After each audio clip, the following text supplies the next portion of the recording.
আপনি আহ, গল্প লিখছেন, ছড়া লিখছেন, উপন্যাস লিখছেন, কিশোর উপন্যাস, কিন্তু আপনি প্রচুর ভ্রমণও লিখছেন, ভ্রমণ কাহিনী। একটা ভ্রমণ জগতের মধ্যে প্রবেশ করেছেন। এটা খুব ভালো যে বাঙালি এখন প্রচুর ভ্রমণ করে, দেশে এবং দেশের বাইরে, দেশের অভ্যন্তরে প্রচুর ভ্রমণ করে। আপনাদের একটা গ্রুপ আছে ভ্রমণ করবার। আপনারা এ পর্যন্ত কি পৃথিবীর অর্ধেক দেশ ভ্রমণ করেছেন? না না, এখনো অর্ধেক দেশ হয়নি।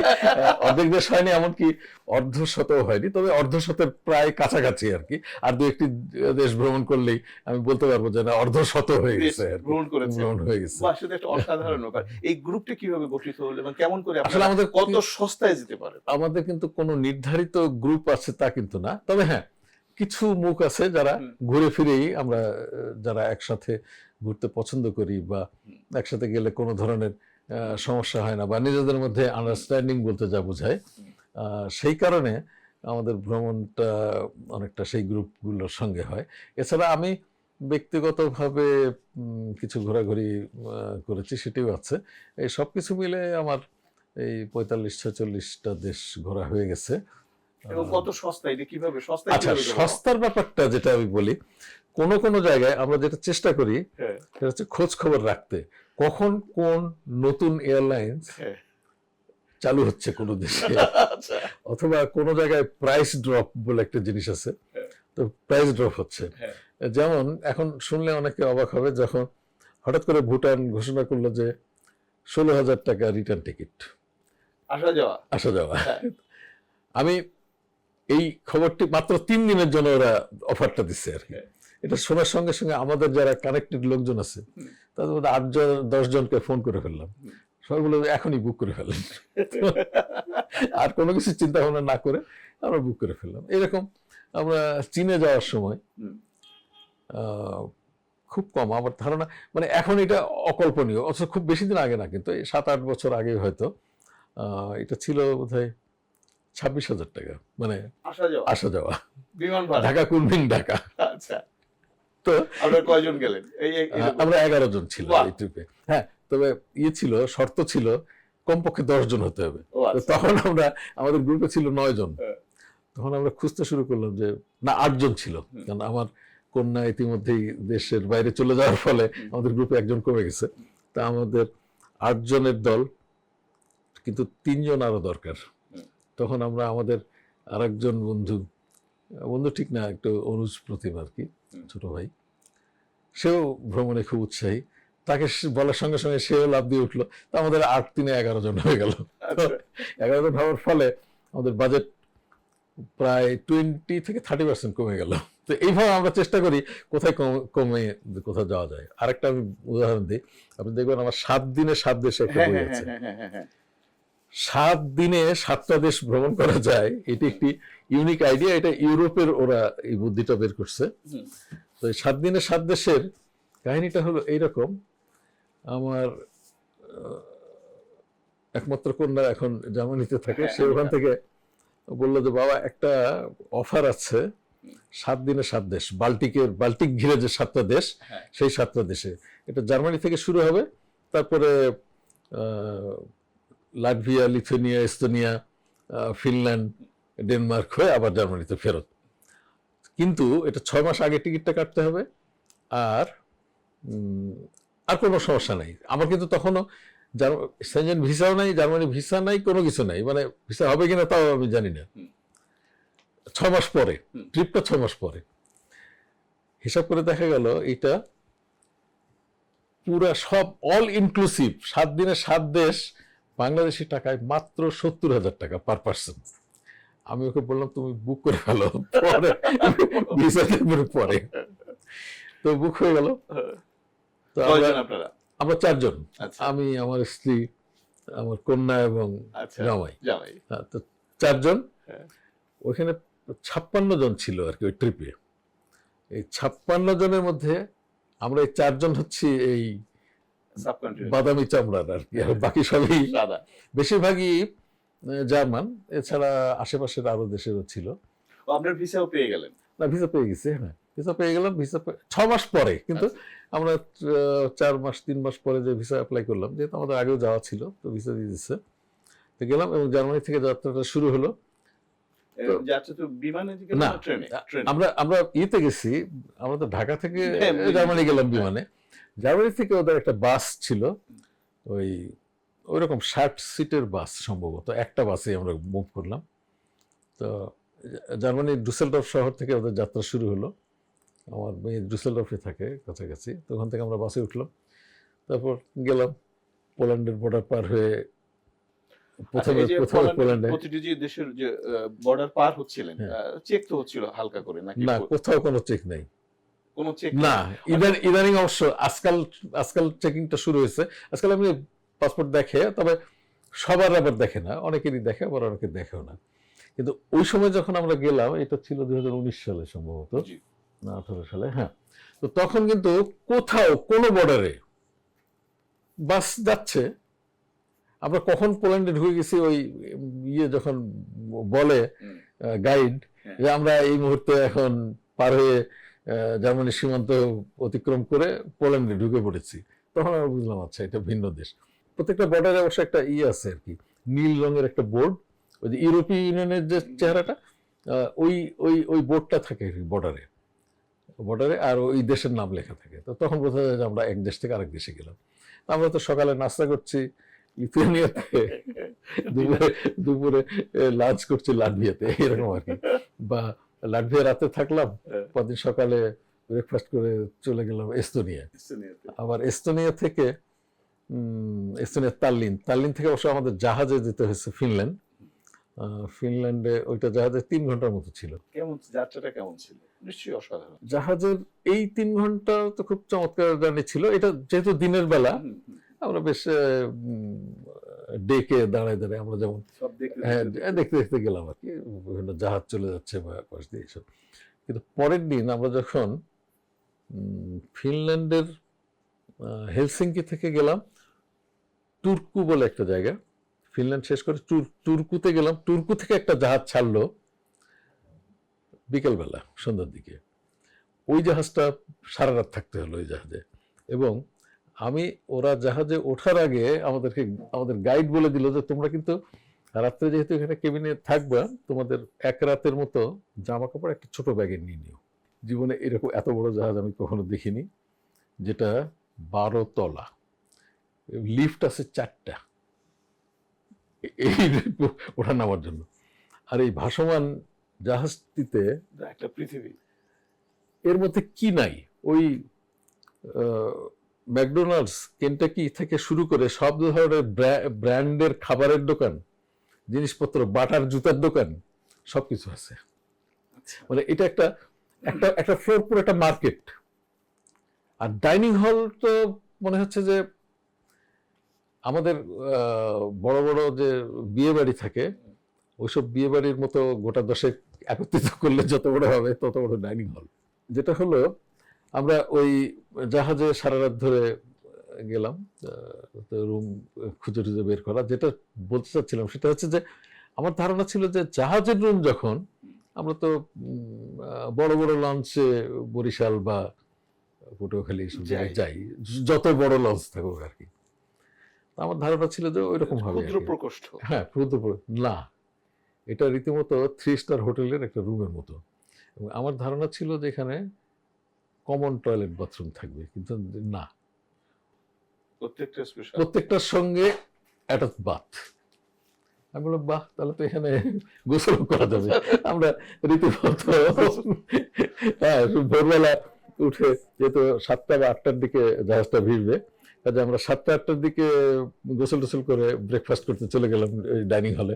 তারপরে ওইটা আবার থামলো। ওইখান থেকে আমরা গেলাম লুন্ড। লুন্ড হচ্ছে সুইডেনের মধ্যে একটি শহর। লুন্ড সুইডেনের মধ্যে বিখ্যাত শহর এই জন্য, যারা ওয়াইল্ড স্ট্রবেরিজ বলে একটা ছবি আছে বার্গম্যানের, সেই ছবিতে ওই স্টকহোম থেকে লুন্ড যায় প্রফেসর, তো রাস্তার বর্ণনা দিয়ে ওই রাস্তা দিয়ে আমরা যাচ্ছি। আমার আরো বেশি ভালো লাগছিল, কারণ ওয়াইল্ড স্ট্রবেরিজ অনেকবার দেখা ছবি। আমরা লুন্ড ইউনিভার্সিটির ভিতরে থাকলাম, যেখানে প্রফেসর ছিলেন, সেখানে আমরা ওই ইউনিভার্সিটিতে থাকলাম রাত্রে। পরদিন পালারমো হয়ে ডেনমার্কে ডেনমার্কে আমি আগেও গেছি, তো তারপরে ডেনমার্কে গেলাম। ডেনমার্ক থেকে ডেনমার্কের সেই লিটল মারমেইড আরেকবার দেখতে গেলাম। হ্যাঁ, সেটা ওই হ্যান্স ক্রিস্টিয়ান অ্যান্ডারসনের যে হ্যাঁ, লিটল ওই তাকে মারমেইড, অনুসরণ করে বা স্মরণে রেখে তাকে স্মরণে রেখে যে বানিয়েছে। লিটল মারমেইড তৈরি করা হয়েছে সেটা দেখলাম। এবং তারপর দিন আমরা আবার জার্মানি চলে গেলাম। এই 7 দিনে 7 দেশ সফর শেষ। ফরিদ ভাই, এখানে যেহেতু আপনি বাঙালি, ভাত, মাছ, ডাল, ভর্তা এতে অভ্যস্ত, ওদের খাবারটা এবং এই বাঙালি খাবারটা আচ্ছা। কিভাবে আপনারা সমন্বয় করেছেন? আচ্ছা, খাবারের ব্যাপারেও একটা মজার ঘটনা আছে। প্রথম দিন লাঞ্চে কোনো সমস্যা ছিল না, লাঞ্চে বুফে ছিল। ডিনারের সময়, আমাদের হোটেলের ডিনারের সময় দেখলাম আমাদের 4 জনকে একটা টেবিল, আমাদের 4 জনকে সাধারণত ভিন্ন টেবিল দেয় না, বুফে থাকলে তো যার যেখানে ইচ্ছে বসলো। তো আমাদের জন্য একটা টেবিল ভিন্ন, এবং ওখানে কিছু একটা লেখা আছে আর কি। এবং আমাদেরকে যেসব খাবার দিয়েছে তার মধ্যে কোনো চিকেন নাই, বিফ নাই, পোর্কের তো প্রশ্নই ওঠে না। তা আমি গাইডকে জিজ্ঞেস করলাম যে তোমরা সব দিছো কেন এখানে, ভেজিটেরিয়ান? বলে, তোমরা ইন্ডিয়া থেকে আসোনি, তোমরা ভেজিটেরিয়ান না? আমরা, তোমার কে বলছে এটা যে আমরা ভেজিটেরিয়ান? বললো, আচ্ছা, ওদের যে শিটটা, ওর মধ্যে আমাদের 4 জনের নামের পাশে ইন্ডিয়ান লেখা আছে। মানে যদি ওর ঠিকানা তো জার্মানির ঠিকানা যেহেতু, কিন্তু আমাদের এই চেহারার কারণে বা যাই হোক নামের কারণে ওরা ওর পাশে ভেজিটেরিয়ান লিখে রাখছে। আচ্ছা, তো যার জন্য রাত্রেবেলা আমাদেরকে, তাই বললাম, না শোনো, আমাদের আমরা মোটামুটি সবকিছুই খাই, তবে পোর্কটা বাদ দিতে পারলেই ভালো। পোর্কটা ছাড়া বাকি তুমি, বলে বিফ, ও আরো চোখ কপালে তুলে ফেলছে। বিফ, আমরা বিফ তো খুবই পছন্দ আমাদের, কাজেই তুমি, তোমার কোনো চিন্তা নাই, তুমি যা সবার জন্য খাবার তাই, তো পোর্ক দিও না, কারণ আমার স্ত্রী বা নাও খেতে পারে, কাজে পোর্ক দরকার নেই, বাকি সবই দিতে পারো। এটা একটা ইন্টারেস্টিং জিনিস ছিল। আর আমাদের 2 জায়গায় ছিল, এক জায়গায় হচ্ছে বিয়ার ফার্ম পরিদর্শন, আর এক জায়গায় ছিল ওয়াইনের একটা কারখানা আর কি, ফ্যাক্টরি। এবং 2 জায়গাতেই বিনামূল্যে যত ইচ্ছা তত বিয়ার এবং ওয়াইন খাওয়ার ব্যবস্থা ছিল। তা আমাদের দলের, আমাদের 4 জনের মধ্যে আমি ছাড়া আর কেউই উৎসাহিত হলো না। তাই আমি দেখলাম বিনা পয়সায় বিভিন্ন রকম বিয়ার বা ওয়াইন টেস্ট করার ব্যাপার আছে, একটা টেস্ট করে দেখতে আর কি। টেস্ট করলাম, এবং আমি দেখলাম যে শুধু আমরা না, যে 56 জন, যে আমাদের 56 জনের সঙ্গে ড্রাইভার ইত্যাদি মিলে প্রায় 60 জন, তো এদের মধ্যে দেখা গেল যে 20-25 জন ওই বিয়ার বা ওয়াইন না খাওয়া মানুষও কিন্তু প্রচুর আছে। আর ওইখানে আবার টেস্ট করার পরে কেনারও ব্যাপার ছিল। তো আমি বললাম যে না, বিনা পয়সায় যতদূর পাওয়া গেছে ঠিক আছে, বোতল কেনার দরকার নেই। কিন্তু দেখা গেলো যে ওখানে বেশ রিডাকশন, মানে কম দামে ভালো ভালো বোতল বিক্রি হচ্ছে, তো অনেকেই বেশ একেবারে কেউ 5-7টা বোতল কিনে ফেললো ওইখান থেকে। তো এই হচ্ছে আর একটা মজার ঘটনা। ইতিমধ্যে আপনার এই সমস্ত ভ্রমণ নিয়ে কতগুলো বই হলো? আমার বইয়ের সংখ্যা 8টা। 3, 4, 5, 6, 7, আরেকটা হয়তো নাই, কিন্তু 8টা ভ্রমণ কাহিনী, এটা একটু বিস্ময়কর ব্যাপার না? বিষয় কি, আরো অনেকের আরো বেশি আছে। আমাদের শাকুর, মানে আমার ভ্রমণের তুলনায় বই সংখ্যা কম আর কি। আমাদের শাকুর মজিদ এরকম বই লিখেছেন। আমাদের ভ্রমণ আরেকজন লিখেছেন, সেটা হচ্ছে রাবেয়া খাতুন প্রচুর লিখেছেন। মইনুস সুলতান লিখছেন, তো ট্রাভেল, তারপর বুলবুল সরোয়ার লিখছেন, অনেকেই তারপর আমাদের কামরুল হাসানও লিখছেন বেশ কয়েকটা। হ্যাঁ, গল্পকার কবি কামরুল হাসান লিখেছেন। তো সবকিছু মিলিয়ে আমাদের মনে হচ্ছে যে একটা যে স্বভাব, একটা বাক্য ছিল যে বাঙালিরা ঘর কোনো, সেটা থেকে বেরিয়ে পড়েছে বাঙালিরা, তাই না? না, এটা নিঃসন্দেহে বলে আমরা দেখব যে অতীতকালে যদি খুঁজতে যাই, বাঙালি মুসলমানের মধ্যে কিন্তু ভ্রামণিক আমরা বলতে হবে সৈয়দ মুস্তফা আলী, তারপরে কিন্তু উল্লেখযোগ্য লেখা খুব কম আর কি। আরেকটা বলছিল মোহাম্মদ আব্দুল হাই স্যারের বিরাতে 750 দিন, বা ইব্রাহিম খাঁ, বা এরকম 2-4 জনের 2-4টি বই আছে, কিন্তু খুব বেশি এখন যে ব্যাপক হারে ঘোরা হচ্ছে এবং ঘোরাঘুরি এবং লেখাও হচ্ছে। আমাদের আরেকজনের কথা বলতে হবে, ফারুক মঈনুদ্দিন, তিনি বেশ কিছু বই লিখেছেন এবং উল্লেখযোগ্য। গ্রন্থ আমাদের ভ্রমণ সাহিত্যে এবং একটা ভালো এবং জায়গা কিন্তু নতুনদের মধ্যে অনেকেই লিখছেন। অনেকে লিখছেন, অনেকে অনেকে লিখছেন। লিখছেন। তবে ভ্রমণের একটা ব্যাপার আমার মনে হয় যে ভ্রমণ মানে শুধু এই প্রতিদিনের দৃশ্যমান দৃশ্য বা ঐতিহাসিক স্থাপনার বর্ণনা বা এসব না করে এসব থাকতে পারে, কিন্তু তার মধ্যে আমার যেটা মনে হয় সেটা হচ্ছে দুইটা জিনিস। একটা হচ্ছে স্থানীয় মানুষের বা স্থানীয় সংস্কৃতির সাথে পরিচয় যতদূর করা সম্ভব সেটা, স্থানীয় মানুষের আহ, খাবার দাবার, বাজারঘাট, তারপরে সঙ্গীত বা ইত্যাদি, এই এই বিষয়গুলো, তাদের অভ্যাস, এই বিষয়গুলো যদি নিয়ে আসা যায় সেটা ভালো। আরেকটা হচ্ছে হিউমার, যেটা খুবই যেটা দরকার সৈয়দ মানুষের মুস্তফা আলীর ভীষণভাবে ছিল। পরবর্তী খুব কম ভ্রমণ লেখকই এই বিষয়টি দিকে গুরুত্ব দেন। তবে আমার মনে হয় যে হাস্যরস যদি না থাকে তাহলে ঘোরাঘুরি করে মজা নেই। কোনো মজা নেই। এর এর ভিতর থেকে বের করতে হবে আর বের কি। করতে সব হবে, সবসময় থাকবে তা না, সব পরিস্থিতিতে, এবং সব পরিস্থিতিতে সব খাবার দাবারের মধ্যে যদি আপনি অ্যাডজাস্ট করতে পারেন, তার ভিতর থেকে মজা বের করে আনতে পারেন, তাহলে ভ্রমণে আনন্দ আছে, তা না হলে বোর হয়ে যাবে।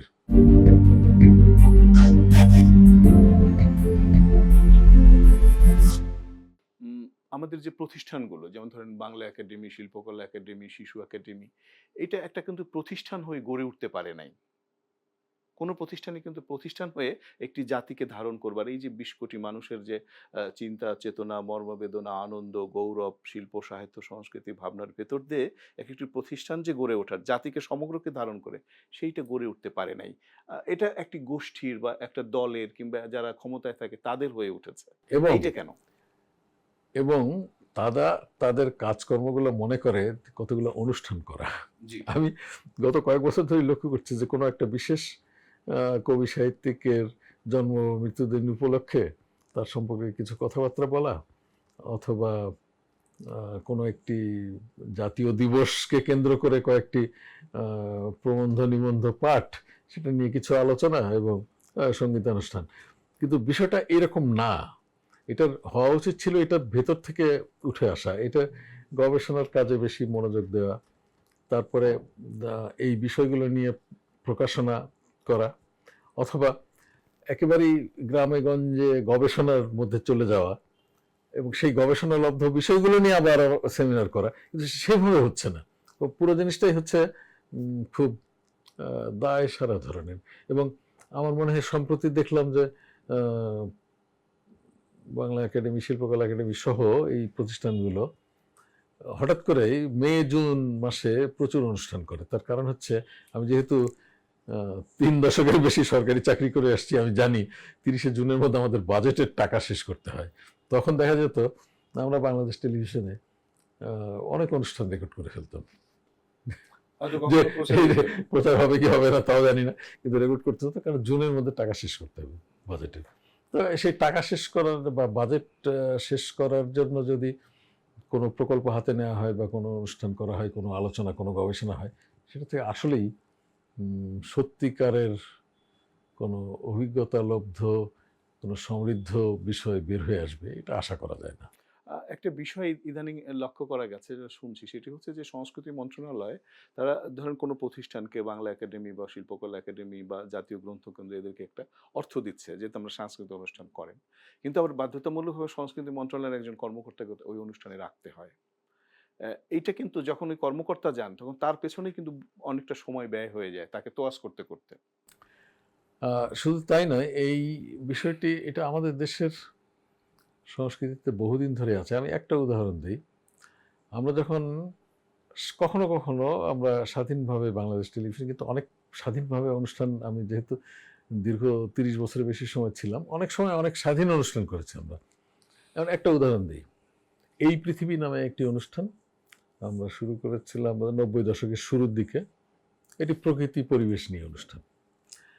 তো প্রকৃতি পরিবেশ নিয়ে আমরা খুব মহা আনন্দে আমাদের ইচ্ছা মতো অনুষ্ঠানটা করতাম, এবং বিশ্ব পরিবেশ দিবসেও আমরা আমাদের মতো করে হয়তো দ্বিজেন শর্মাকে ইন্টারভিউ করলাম, বা মিজানুর রহমান, হ্যাঁ ত্রৈমাসিক মিজানুর রহমান, মিজান ভাইয়ের বা দ্বিজেনদার অনেক ইন্টারভিউ আমি রেকর্ড করেছি সেই সময়। বা এরকম প্রকৃতি প্রেমিক যেমন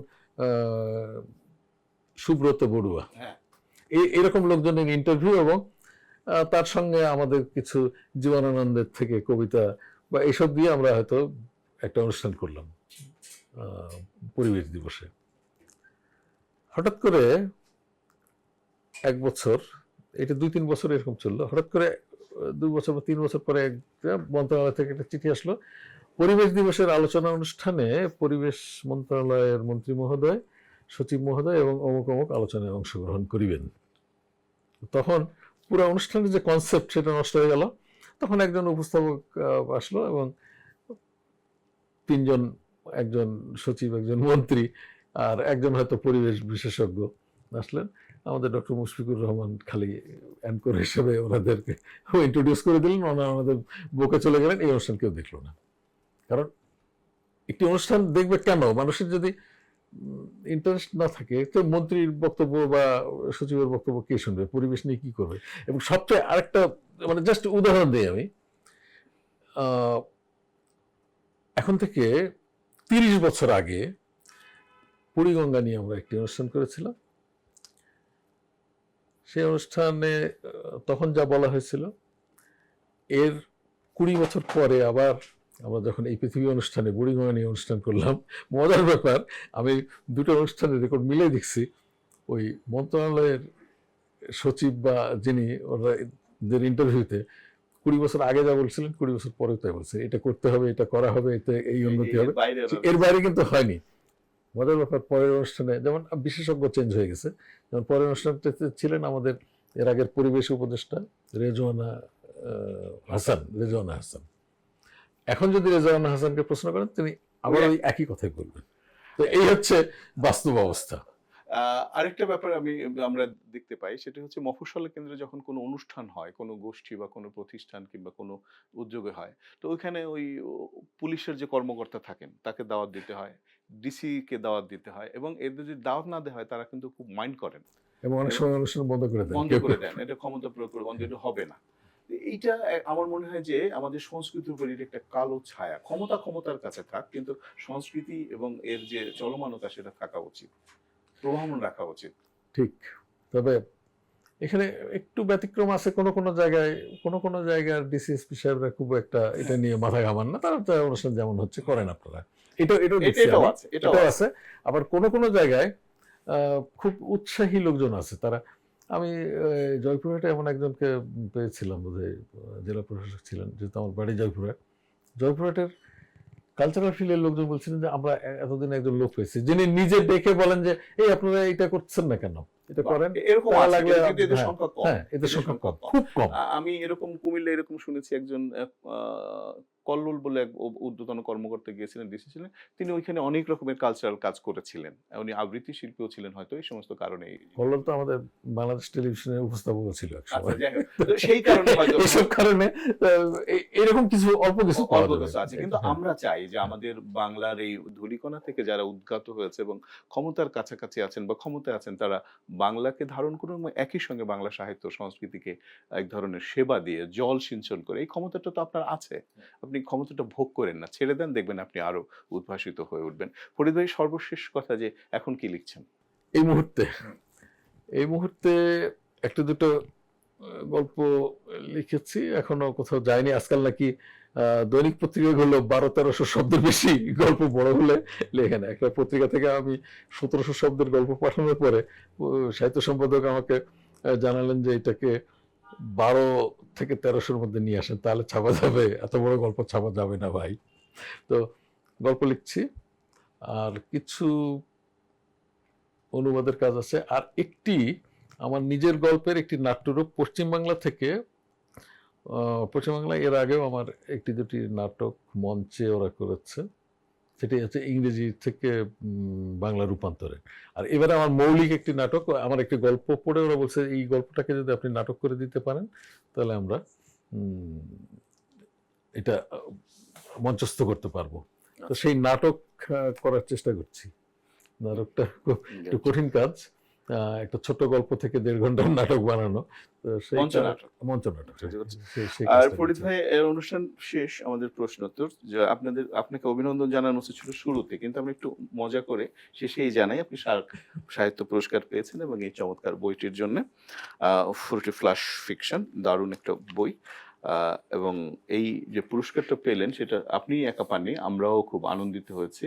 এবং এই পুরস্কারের মধ্যে দিয়ে আপনার জীবন এবং আপনার লেখা এবং আপনার চিন্তাধারা আরো প্রগাঢ়সর হোক, এই কামনা করছি। ভালো থাকবেন। আপনাকে ধন্যবাদ, এবং যারা শেষ পর্যন্ত এই অনুষ্ঠানটি দেখেছেন তাদের সবাইকেও ধন্যবাদ জানাচ্ছি। শুধু দর্শক, প্রশ্নোত্তর আজ এ পর্যন্তই। ছিলেন সঙ্গে ফরিদুর রহমান। আগামীতে নিশ্চয়ই কাউকে নিয়ে আবার আপনাদের সামনে হাজির হব। ততক্ষণ পর্যন্ত কুশলে থাকুন, সুন্দর থাকুন। খোদা হাফেজ।